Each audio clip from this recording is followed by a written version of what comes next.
दोस्तों रामायण केवल एक कहानी या एपिक ही नहीं है, रामायण हमारे धर्म का इतिहास है और उस ऐतिहासिक ग्रंथ में अयोध्या की इंपॉर्टेंस बहुत ही अच्छे तरीके से स्टेट करी गई है। अयोध्या नगरी कैसे श्री राम की जन्मभूमि थी, श्री राजा दशरथ जो श्री राम के पिता थे उनका पूरा राज्य अयोध्या में था, श्री राम का रामराज्य अयोध्या में स्थापित हुआ, ये चीज रामायण में बहुत अच्छे तरीके से डॉक्यूमेंटेड है। एक और चीज काफी अच्छे से डॉक्यूमेंटेड है और वो ये कि जब मुगल साम्राज्य भारतवर्ष में अपना राज्य स्थापित करना चाह रहा था तो उस प्रोसेस में उन्होंने हिंदू देवी देवताओं के बहुत सारे मंदिर को तोड़ा, उनके ऊपर मस्जिद वगैरह बनाई। हमने देखा है भाई सोमनाथ मंदिर के प्रूफ्स को, हमने कहानियां सुनी है सोमनाथ मंदिर की कि गजनी और औरंगजेब कैसे सोमनाथ मंदिर को लूटना चाह रहे थे, उनको डिस्ट्रॉय किया। कई सारे हिंदू देवी देवताओं के मंदिर जैसे भीमा देवी टेम्पल हो गया, 64 योगिनी टेम्पल हो गया, और एक डॉक्यूमेंट भी बाहर है जहाँ पे औरंगजेब अपने सेनापति को ये चीज बहुत ही क्लियरली स्टेट करते हुए कह रहे हैं कि तुम जाओ और ओडिशा के जगन्नाथपुरी मंदिर को डिस्ट्रॉय करके आओ। तो जब ये सब चीजें बहुत अच्छे तरीके से इंडियन हिस्ट्री में डॉक्यूमेंटेड है तो भी क्यों 500 साल का जो है वो इंतजार करना पड़ गया श्री राम लला के मंदिर को स्थापित करने के लिए अयोध्या में। आज की वीडियो में इन 500 वर्षों का आपके सामने मैं इतिहास, संघर्ष और बलिदान पेश करने वाला हूँ। मेरा नाम है आशीष कुमार, पेशे से हूँ मैं एक वकील और आज की वीडियो में इस पूरे 500 वर्ष का आपके सामने लेखा जोखा पेश करने वाला हूँ। 500 वर्षों के लंबे इंतजार को समाप्त करते हुए राम मंदिर may be rising, but so is the politics. उस जगह पर 500 साल तक मुसलमान नमाजें पढ़े।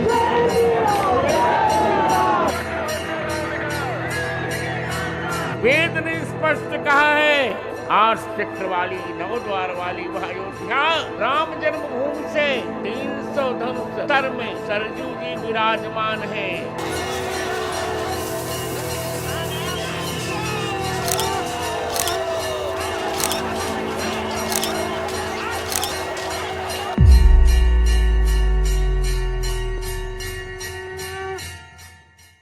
दोस्तों कहानी शुरू होती है 5वीं शताब्दी में, जब ऐसा कहा जाता है कि श्री राम के वंशज कुश जो उनके पुत्र थे उन्होंने लगभग 3000 सीताराम मंदिरों का जो है वो स्थापना करवाया था अयोध्या। अब वक्त का जो है वो मार मंदिरों के ऊपर भी पड़ा और मंदिर थोड़ी सी जर्जर होने लग गई, जिसको देखते हुए जब उज्जैन के राजा विक्रमादित्य उज्जैन से अयोध्या गए और जब उन्होंने मंदिरों की हालत को देखी तो वो उन मंदिरों को रिकंस्ट्रक्ट सा करवा दिए, उनको ठीक करवा दिए। लेकिन फिर वक्त पलटता है। 21 अप्रैल 1526 जब पानीपत का पहला युद्ध लड़ा गया बाबर और इब्राहिम लोदी के बीच में और मुगल साम्राज्य घुसने की कोशिश करी भारतवर्ष। ऐसा कहा जाता है कि 1528 तक बाबर की सेना अयोध्या तक पहुंच चुकी थी और बाबर के सेनापति मीर बाकी ने जैसे ही अयोध्या के रामलला के मंदिर को देखा उसने ये ठान लिया कि इस मंदिर को तोड़ करके मैं इसके ऊपर मस्जिद बनाऊंगा, और उसने वही किया। उसने एक मस्जिद बनाया और उस मस्जिद का नाम दे दिया बाबरी मस्जिद।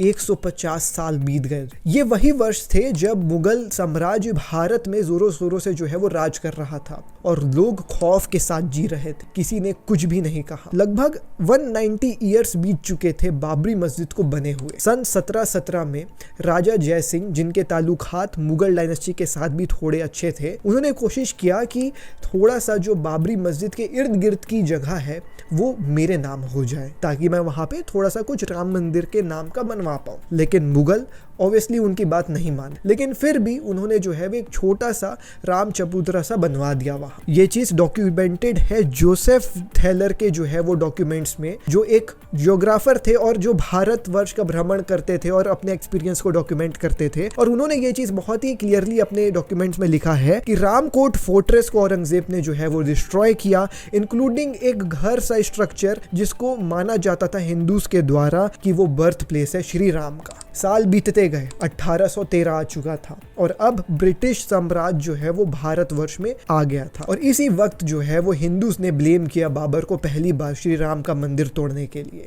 जिसके बाद काफी ज्यादा जो है वो वायलेंस होने लग गया। ब्रिटिशर्स ये चीज को देखते हुए कहे कि कोई बात नहीं, हम जो है वो कोशिश करते हैं इसके पीछे की सच्चाई को खोजने के लिए, और उन्होंने 1838 में अपने एक सिविल सर्वेंट रॉबर्ट मॉन्टेगोमेरी मार्टिन को कहा कि आप एक रिपोर्ट सबमिट करिए। रॉबर्ट मोंटगोमेरी के रिपोर्ट में भी ये चीज बहुत ही क्लियरली स्टेट करी गई कि जो बाबरी मस्जिद है उनके पिलर्स जो है वो हिंदू टेम्पल के पिलर्स हैं, और जो पिलर्स के ऊपर बाबरी मस्जिद बनाया गया है वो हिंदू टेम्पल के ही जो है वो पिलर्स थे। जिसके बाद काफी ज्यादा जो है वो दंगा बवाल होने लग गया। लेकिन इसके रिजल्ट में अब केवल नमाजी नहीं अदा हो रही थी, अब हिंदूज को भी जो है वो अलाउ कर दिया गया था पूजा पाठ करने के लिए बाबरी मस्जिद के अंदर, जिसके चलते बहुत ही ज्यादा तनाव होने लग गया था हिंदू और मुसलमान पक्षों के बीच में। सन 1853 में अवध के राजा वाजिद अली शाह के अंडर पहला कॉम्युनल वायलेंस जो है वो हुआ, और उस कॉम्युनल वायलेंस में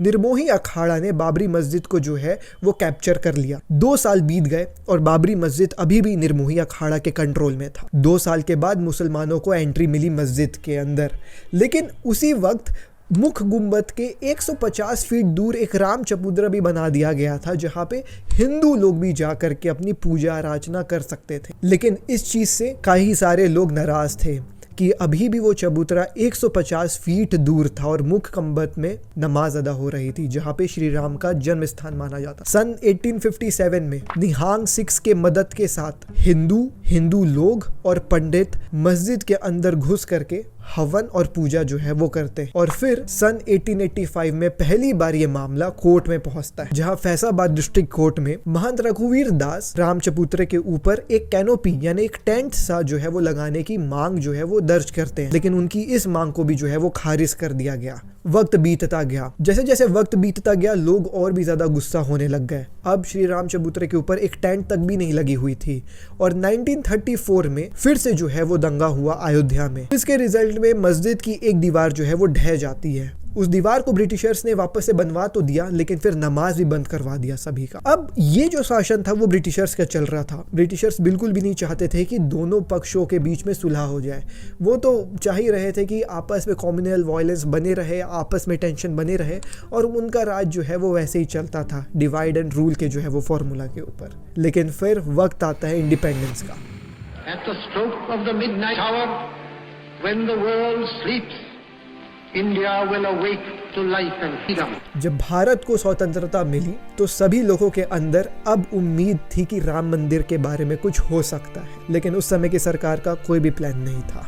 ऑल्दो विवादित ढांचे के दरवाजे फिर से खोले गए। नमाज के लिए टाइम फिक्स था जब गेट खुला करते थे, और मंदिर की पूजा अर्चना राम चबूतरे पर ही होती थी, मगर राम मंदिर बनने का कोई भी जो है वो उम्मीद नहीं नजर आ रही थी। 23 दिसंबर 1949 में कुछ ऐसा हुआ जिसकी उम्मीद किसी को भी नहीं थी।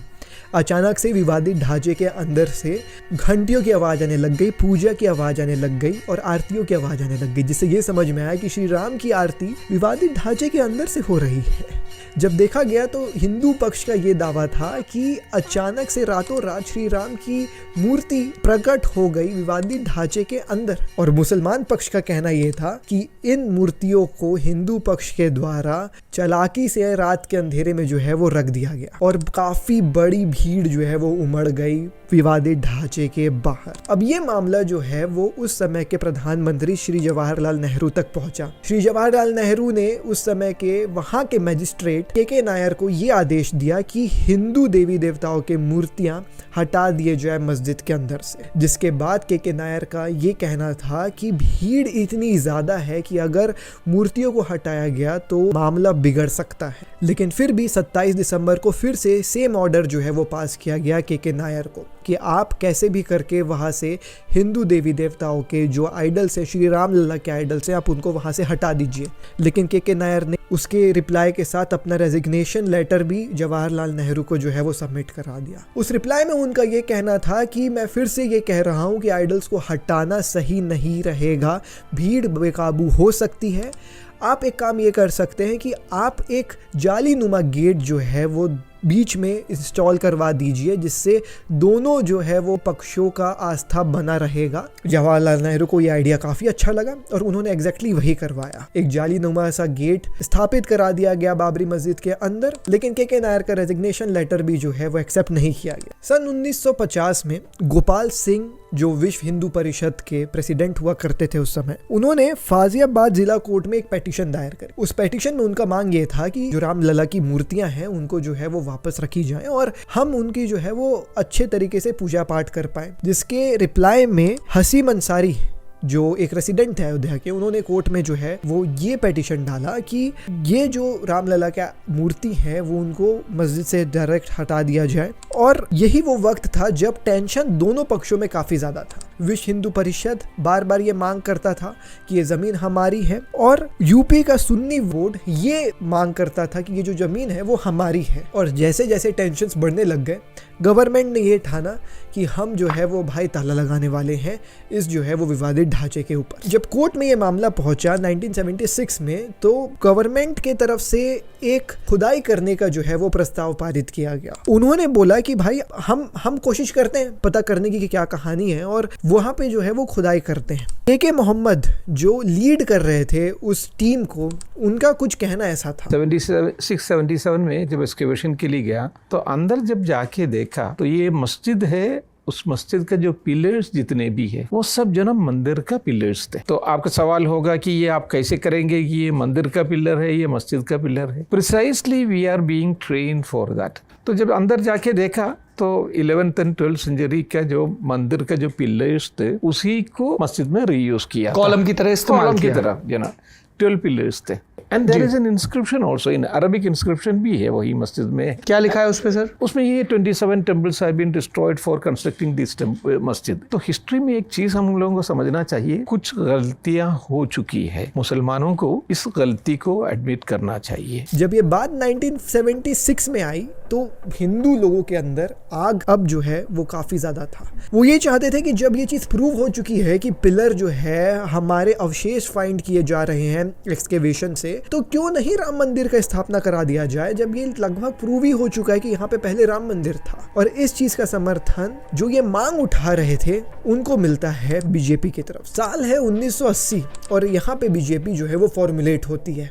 बीजेपी अलॉन्ग साइड विश्व हिंदू परिषद एंड आरएसएस राम मंदिर को रिक्लेम करने का एक मोर्चा जो है वो रन करते हैं। अब ये वो वक्त आ चुका है जब बीजेपी, आरएसएस और विश्व हिंदू परिषद तीनों जो है वो अच्छे खासे प्रोमिनेंट फिगर कहे जाने लग गए थे हिंदू वर्ष। बीजेपी को लीड कर रहे थे अटल बिहारी वाजपेयी और लाल कृष्ण आडवाणी जी, जिनका एकमात्र ये कहना था कि मंदिर वही बनेगा। 1984 में दिल्ली के विज्ञान भवन में ये तय होता है कि रथ यात्रा निकाली जाए, और इस रथ यात्रा को जो है वो भाई सीतामढ़ी से लेकर के अयोध्या तक जो है वो किया जाएगा, जिसमें हम राम मंदिर के रिकंस्ट्रक्शन के बारे में जो है वो बात करेंगे और लोगों को अवेयर करेंगे। लेकिन फिर ये वही साल था जब इंदिरा गांधी जी का जो है वो देहांत हो गया।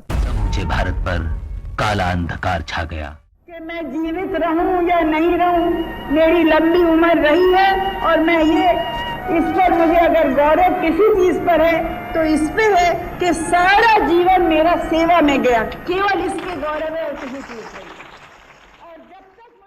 1986 में इस पूरे राम मंदिर विवाद में एक अहम मोड़ आया। ये साल था जब शाह बानो का जजमेंट आया।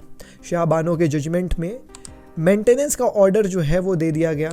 अब मेंटेनेंस जो है वो मुसलमानों के लॉ में कहीं भी जो है वो ऐसा नहीं लिखा हुआ था कि ज़िंदगी भर दिया जाएगा। मेंटेनेंस इद्दत पीरियड तक ही जो है वो दी जाती है, और इद्दत पीरियड केवल 3 महीने का ही होता है।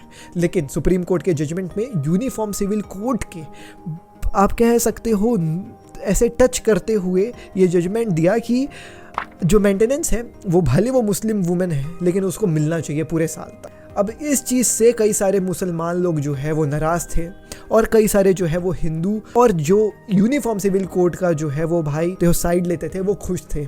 लेकिन अब इस मुसलमान पक्ष जो काफ़ी ज़्यादा नाराज़ था उसको खुश करने के लिए उस समय के प्रधानमंत्री ने एक ऐसा काम किया जिसके बाद बहुत सारी चीज़ें बदल सी गई। उस समय के प्रधानमंत्री राजीव गांधी ने मुसलमानों को खुश करने के लिए इस सुप्रीम कोर्ट के डिसीजन को काइंड ऑफ आप कह सकते हैं ओवरटर्न कर दिया एक लेजिस्लेशन ला करके, और उस लेजिस्लेशन का नाम था protection of rights on divorce act 1986।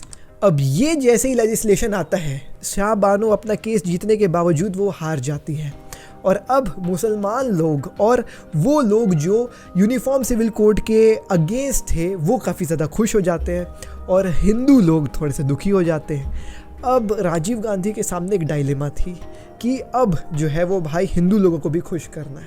अब हिंदू लोगों को खुश करने के लिए 37 सालों के बाद पहली बार बाबरी मस्जिद का जो है वो ताला राजीव गांधी ने खुलवा दिया और हिंदू पक्ष को अलाउ कर दिया अंदर जाकर के पूजा पाठ करने के लिए। अब फिर से जो है वो मुसलमान पक्ष उदास हो चुका था, नाराज हो चुका था राजीव गांधी से, जिसके चलते 1986 में बाबरी मस्जिद एक्शन कमेटी मुस्लिम कम्युनिटी ने जो वो बनाई। वक्त बीतता गया। सन 1889 में 9 नवंबर को विश्व हिंदू परिषद ने शिलान्यास किया, यानी कि फाउंडेशन सेरेमनी। अब ये 9 नवंबर का दिन था जब उन्होंने फाउंडेशन सा जो है वो अयोध्या में बाबरी मस्जिद के बगल वाली जमीन में जो है वो रख दिया। और इस तस्वीर में आप देख सकते हैं जहाँ पे देश के अलग अलग जो है वो भाई एरिया से ईंट वगैरह आनी जो है वो शुरू हो गई थी टू ले दी फाउंडेशन ऑफ राम मंदिर। और विश्व हिंदू परिषद ने तो ये भी जो है वो दावा कर दिया था कि हम अक्टूबर 30, 1990 को राम मंदिर यहाँ पे बनाने वाले थे। सितंबर 25, 1990 को लाल कृष्ण आडवाणी जी बिगिन करते हैं रथ यात्रा फ्रॉम सोमनाथ टू अयोध्या, जिसका एम था कि वो ठीक 30 अक्टूबर 1990 को जब विश्व हिंदू परिषद ने डेडलाइन दिया था राम मंदिर बनाने का, वहां पे जो है वो एंड होगा। लेकिन जब अक्टूबर 22 को लाल कृष्ण आडवाणी की ये रथ यात्रा बिहार तक पहुंचती है तो उनको गिरफ्तार करके स्टेट से बाहर जो है वो फ्लाई कर दिया जाता है।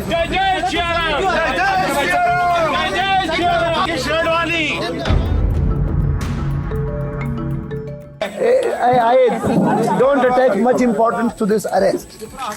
This is in my political life, this is a normal affair. मगर उनके ना होने के बावजूद लगभग 75,000 कार सेवक अयोध्या तक पहुंच चुके थे, जिसके रिएक्शन में लगभग 20,000 पुलिस कर्मियों को जो है वो डिप्लॉय किया गया था उस समय के मुख्यमंत्री मुलायम सिंह के द्वारा। और उनका एक ही मोटिव था, टू प्रोटेक्ट बाबरी मस्जिद।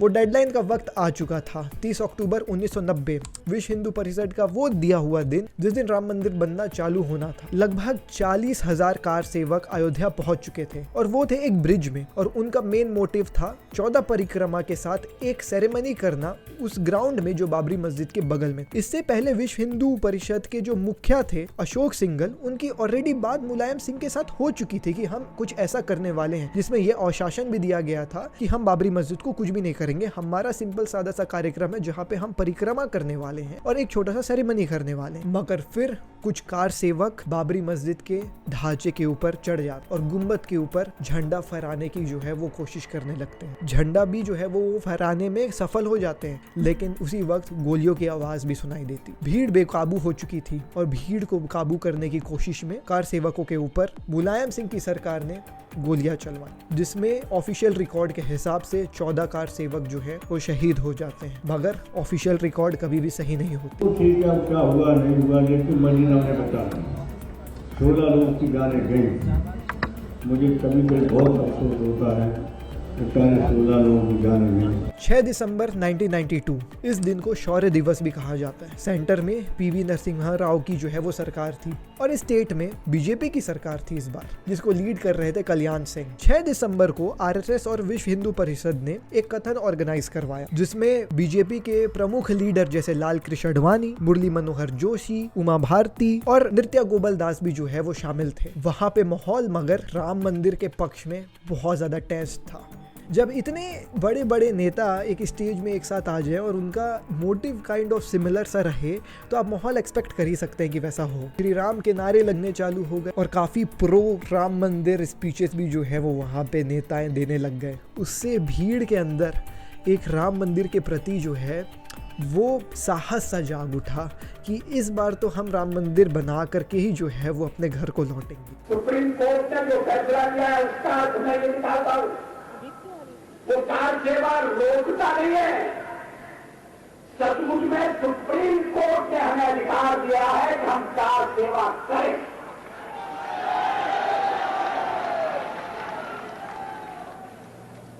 रोकने का तो सवाल ही नहीं। कल कार सेवा करके अयोध्या में सर्वोच्च न्यायालय के किसी निर्णय की अवहेलना नहीं होगी। कार सेवा करके सर्वोच्च न्यायालय के निर्णय का सम्मान किया जाएगा, पराक्रम किया जाएगा। सारी माहौल की गंभीरता को देखते हुए सुप्रीम कोर्ट ने यह आश्वासन मांगा चीफ मिनिस्टर कल्याण सिंह से कि यहाँ पे ना कुछ बाबरी मस्जिद के ऊपर तहस नहस नहीं होना चाहिए, बाबरी मस्जिद को डिस्ट्रॉय नहीं करना चाहिए। और कल्याण सिंह ने भी सेम आश्वासन जो है वो भाई सुप्रीम कोर्ट को दिया कि ऐसा चिंता वाली कोई बात नहीं, ऐसा कुछ भी नहीं होने वाला है। तैयारी कैसी है? पूरी तैयारी है, पूरी व्यवस्था बनी हुई है, लोगों में उत्साह है और कुछ होने की आशंका संभावना नहीं, सब ठीक हो जाएगा। आपका अंदाज कुछ है? आपको कुछ अंदाज है? शांत व्यवस्था बनी रहेगी, सब ठीक रहेगा। मगर दोपहर 1:55 में पहला गुम्बद बाबरी मस्जिद का कार सेवकों के द्वारा गिरा, 3:30 में दूसरा गुम्बद कार सेवकों के द्वारा गिराया गया और शाम 5 बजे तक तीनों गुम्बद जो है वो कार सेवकों के द्वारा गिरा दिए गए। माहौल काफी गर्मा गर्मी वाला हो चुका, कम्युनल वायलेंस अपने पीक पे था, जिसके मद्देनजर कल्याण सिंह ने खुद तो रिजाइन किया ही किया, प्रेसिडेंट रूल भी जो है वो स्टेट में लगा दिया गया। 6 दिसंबर को जो कम्युनल वायलेंस हुआ वो केवल अयोध्या तक सीमित नहीं था। केवल अयोध्या में कहा जाता है लगभग 2000 लोगों ने अपना जो है वो जान दिया। ये कम्युनल वायलेंस भारत के अलग अलग हिस्सों तक फैल चुका था। सूरत, भोपाल, अहमदाबाद, दिल्ली, वो कुछ चुनिंदा शहरों के नाम है। 900 लोग जो है वो मुंबई में अपनी जान गंवाए थे और ये जो दंगे थे वो 2 फेसेस में जो है वो चले। एक फेस था दिसंबर 1992 का और दूसरा फेस था जनवरी 1993। इतना कुछ होने के बावजूद 6-7 साल तक अदालत ने अपनी शांति बनाई रखी और जब बीजेपी की शासन सेंटर में आती है तो वापस से राम मंदिर का जो है वो आवाज उठने लगा। देश भर में अलग अलग जगहों में चल रहे मामलों को एक ही कोर्ट में जो है वो लाया गया और वो कोर्ट था इलाहाबाद हाई कोर्ट। 2002 में फिर से इलाहाबाद हाई कोर्ट में सुनवाई चालू हुई और ये ऑर्डर पास किया गया कि आर्कियोलॉजिकल सर्वे ऑफ इंडिया इस मामले की जो है वो जांच करेगी। 2003 में ASI ने अपने रिपोर्ट में ये मेंशन किया कि उनको उस विवादित ढांचे के इर्द गिर्द के प्लेसेस की खुदाई में लगभग 10th सेंचुरी के हिंदू टेम्पल के अवशेष मिले हैं और उन्होंने अपने जो है वो रिपोर्ट में ये क्लियरली साबित किया कि यहाँ पे पहले एक मंदिर हुआ करता था। That they found in the post-Gupta period, it was probably some kind of shivling was worshipped over there, and the pranal from where the water will fall was still over there. Then they found that in the 10th century, a huge temple was built at that site. Now that temple, according to the ASI, was short-lived. It did not survive for very long. Now, why did it not survive for very long? It is possible that it was destroyed because we have the case of Somnath where the temple is destroyed again and again. जिसके मद्देनजर फिर सन 2010 में Allahabad high court ने finally एक verdict पास करी। उस verdict में उन्होंने ये कहा कि हिंदू और मुस्लिम दोनों जो है वो जॉइंट होल्डर्स हैं इस लैंड के। लगभग 2.77 एकर्स की लैंड को 3 हिस्सों में बांटा गया। एक हिस्सा हिंदू महासभा को दिया गया, दूसरा हिस्सा सुन्नी वक्फ बोर्ड को दिया गया और तीसरा हिस्सा निर्मोही अखाड़ा को जो है वो दिया। लेकिन इसकी 2011 में सुप्रीम कोर्ट में एक अपील जो है वो दर्ज हो गई। अपने अपने पक्ष के वकीलों का कहना यह था कि जब हमारे प्लेयर्स में हमने लैंड डिवीजन की जो है वो प्रेयर को लिखा ही नहीं तो हाई कोर्ट किस हिसाब से यहाँ पे लैंड डिवाइड कर रही है। यहाँ बात लैंड डिवीजन की नहीं हो रही है, ना ही हमने अपने प्रेयर्स में ये प्रे किया है कि हमको एक डिवाइडेड लैंड चाहिए। यहाँ पे बात पूरे भूमि की हो रही है। Because there was no sense in preparation of the final decrees for partition. और इस चीज को मद्देनजर रखते हुए सुप्रीम कोर्ट ने लगभग 7 सालों तक इस केस को चलाया। सुप्रीम कोर्ट ने यह भी कोशिश करा कि एक मीडिएशन पैनल बना दिया जाए जिसके चलते कोर्ट से बाहर इस जो है वो भाई मसले का हल निकल जाए तो बेटर होगा सभी के लिए, लेकिन वो मीडिएशन पैनल भी फेल हो गया। अब 500 साल से चल रहे हुए केस को आप मीडिएशन पैनल से जो है वो करवाओगे तो कैसे बनेगा। लेकिन फिर सन 2019 में 6 अगस्त को ये डिसाइड हुआ कि इस मैटर की हियरिंग अब डे टू डे बेसिस में करी जाएगी। 5 जज बेंच के सामने लगभग लगातार 40 दिन एक मैराथन के तरीके से हियरिंग्स हुई और फाइनली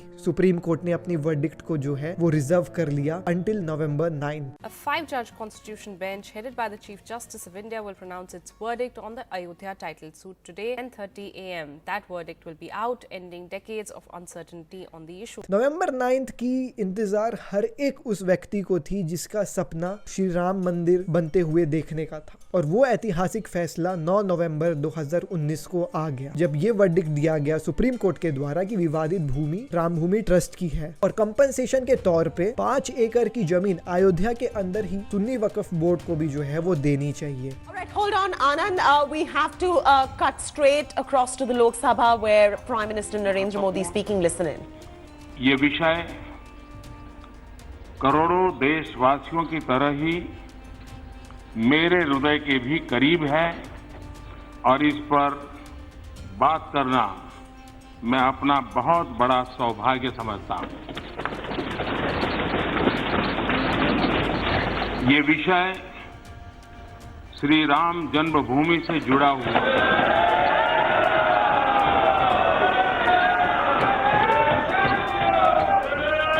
ये माननीय सर्वोच्च न्यायालय ने कहा था कि श्री राम जन्मभूमि के विवादित स्थल के भीतरी और बाहरी आंगन पर राम लला विराजमान का ही स्वामित्व है। माननीय उच्चतम न्यायालय ने अपने आदेश में ये भी कहा था कि केंद्र और राज्य सरकार आपस में परामर्श करके सुन्नी सेंट्रल वक्फ बोर्ड को 5 एकड़ जमीन आवंटित करें। माननीय अध्यक्ष जी, मुझे आज इस सदन को, पूरे देश को ये बताते हुए बहुत ही खुशी हो रही है कि आज सुबह केंद्रीय मंत्रिमंडल की हुई बैठक में सुप्रीम कोर्ट के आदेशों को ध्यान में रखते हुए इस दिशा में महत्वपूर्ण निर्णय लिए गए हैं। और फिर 5 फरवरी 2020 को प्रधानमंत्री श्री नरेंद्र मोदी ने ट्रस्ट के गठन को अप्रूव किया श्री राम जन्मभूमि तीर्थ क्षेत्र के नाम से। और सुन्नी सेंट्रल वक्फ बोर्ड ने 15 मेंबर्स की एक बोर्ड को जो है वो बनाया, जिसका नाम उन्होंने दिया इंडो इस्लामिक कल्चरल फाउंडेशन। और उनका मेन जो है वो भाई मोटिव था अयोध्या में वो दी हुई लैंड के ऊपर एक भव्य मस्जिद बनाने का, जिसका नाम वो रख रहे हैं मस्जिद ए अयोध्या। 25 मार्च 2019 में श्री राम लला की मूर्तियां जो लगभग कितने सालों से टेंट के अंदर थी, उनको फाइनली टेंट से हटाया गया। और अगस्त 5, 2020 में श्री नरेंद्र मोदी ने पहला फाउंडेशन स्टोन जो है वो अयोध्या मंदिर के लिए ले किया। और आज जनवरी 22, 2024 में जो वो 500 साल की संघर्ष, बलिदान और इतिहास था, उसका रिजल्ट हमारे सामने श्री राम लला की मंदिर के रूप में हुआ। जहां राम लला एक टेंट में हुआ करते थे, आज फाइनली श्री राम अपने मंदिर में है। जहाँ जाने कितने लोगों के बलिदान, संघर्ष और कोशिश के द्वारा आज हमको वो दृश्य देखने को मिला, जिस दृश्य को देखने के लिए ना जाने कितने हिंदुओं ने अपनी जान गंवाई। आज हर एक व्यक्ति इस ऐतिहासिक दिन में काफी खुश है। यही थी हमारी वीडियो। मैं मिलता हूँ आपसे अगली वीडियो में। अगली वीडियो तक मेरा नाम है शेष कुमार। जय हिंद, वंदे मातरम।